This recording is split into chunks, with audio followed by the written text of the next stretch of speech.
This is from TheGuardian.com.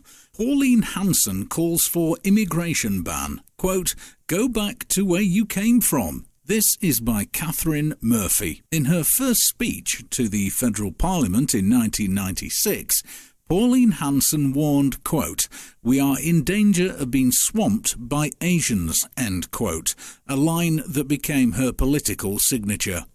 In her triumphant return to politics in 2016, the designated enemy has changed. Quote, "Now we are in danger of being swamped by Muslims," end quote. Hanson, the leader of the One Nation Party, told the Australian Senate in her first speech. During the highly anticipated Hanson reboot, she attempted a few jokes and prompted the Green senators to walk out of the chamber en masse. There was also a notable omission.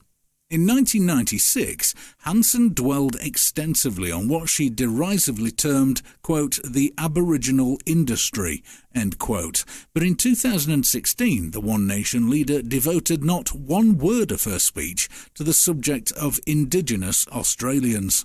Hanson dwelled instead on globalisation and immigration. Quote, "I call for a halt to further immigration," end quote, the Queensland senator said.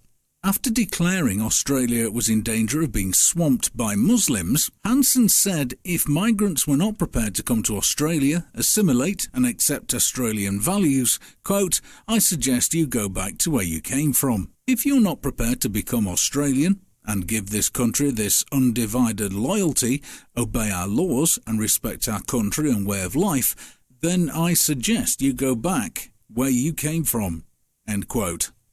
Hanson said she was happy to assist the process of relocation, should that aid the process. Quote, "If it would be of any help, I'll take you to the airport and wave you goodbye with sincere best wishes," end quote.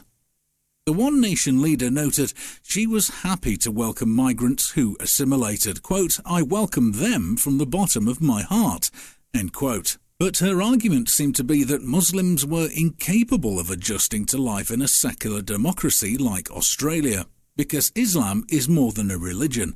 It had a political agenda that was about regulating the lives of individuals and promulgating a masculine and misogynist culture.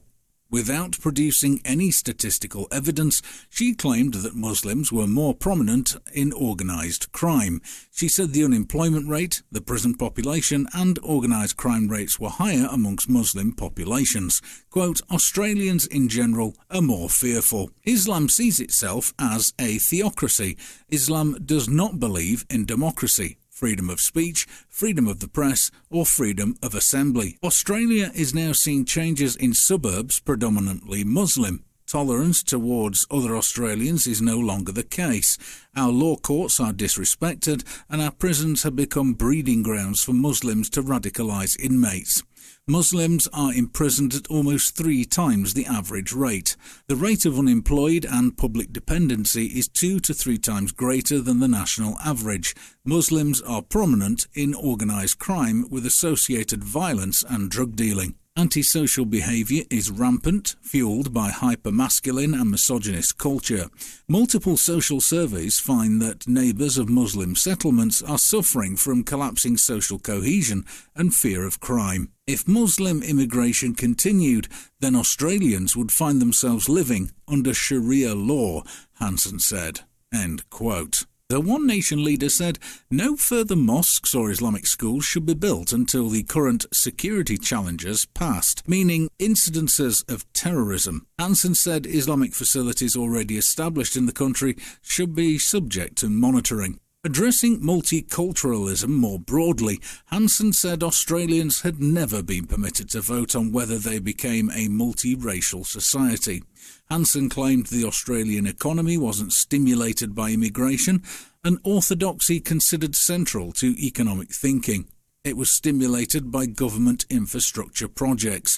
Hanson contended again, without supporting evidence, that high immigration only benefited the banks and multinationals. She argued that immigration was placing intolerable strain on essential services like hospitals and schools, which she said were bursting at the seams. Hanson said foreign investment was a source of regret, particularly when it came from China and its communist government. She declared Australia was vulnerable to a foreign takeover.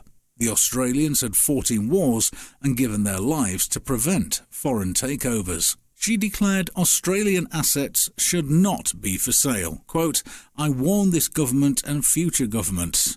You never miss the water until the well runs dry." End quote.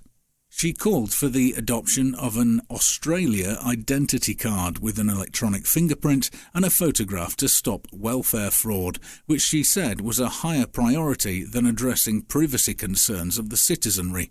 Quote, "If we're going to control the deficit, we have to stop the thieves." End quote. Hanson also highlighted her long-running criticisms of the family court and the child support system, which she suggested was biased towards women who wanted sole custody of their children. The One Nation leader began her address to the Senate chamber by casting her mind back to 1998, when she called across the chamber, "I will be back."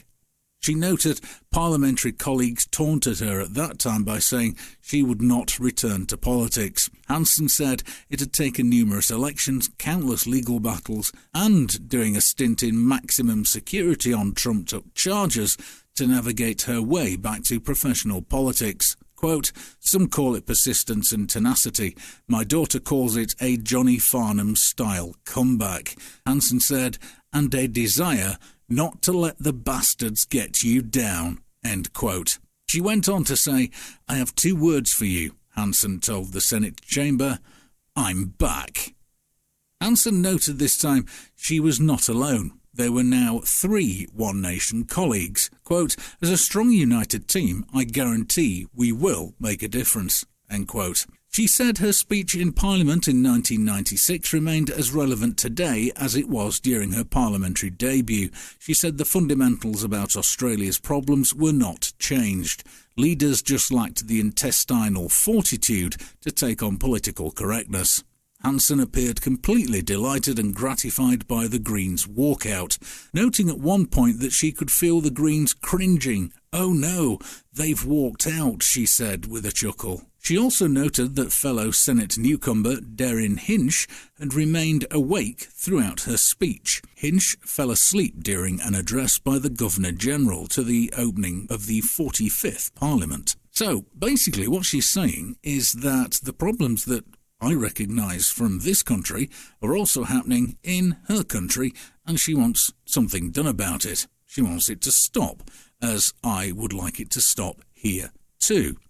I'm not saying we should stop all immigration based on religion or nationality. What I am saying is that immigration should be based on what positive values you and your family, if you have one, can bring to the country that you're moving to.